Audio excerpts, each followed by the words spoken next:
Taigi buvo mamom apdovanojimai. Aš pirmą kartą gyvenime nusprendžiau visą mamą pažiūrėti. Nu, žinokit, buvo blogai.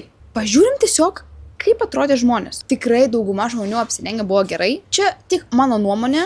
Dabar pažiūrėsim keisčiausius outfitus. Ką mes čia matom?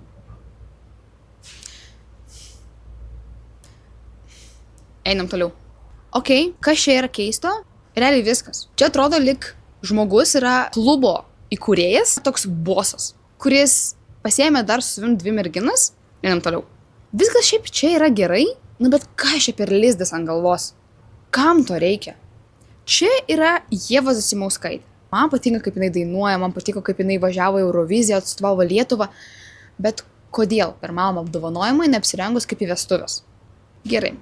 Čia yra šiaip gal ir gerai. Atrodo, lyg ir buvo diržų išpardavimas. Jinai tiesiog arba neišsirinko diržo, arba jinai tiesiog pripirko žiauriai pigiai. Tikriausiai aš tiesiog nesuprantu mados. Viskas šiaip čia yra irgi neblogai. Man toks jausmas, kad jinai namie apsirengė juodą suknelį ir pagalvojo, blemba per juodai. Reikia dekoracijos. Realiai dabar tos suknelis net nesimato.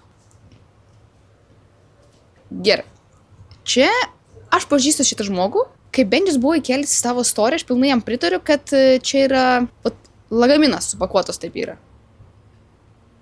Šitas outfitas toks įdomesnis. Tokia nuotrauka lyg čia smetonos stovėtų, ne? Čia man toks jausmas, kad šito bičo kelnes buvo padarytas iš to pačio lizdo, kuris buvo ant galvos. Pats linksmiausias buvo man outfitas, va šitas. Čuvakas buvo apsirengęs toks į žvejybą, bet pagalvojau, blemba prie žvejybą užlėksiu į mamą apdovanojimus. Čia, grinai mano nuomonė, aš žinau, kad bus pasakytų, ką tu čia nusišneki, bet aptariau tai, kas man pasirodė keista.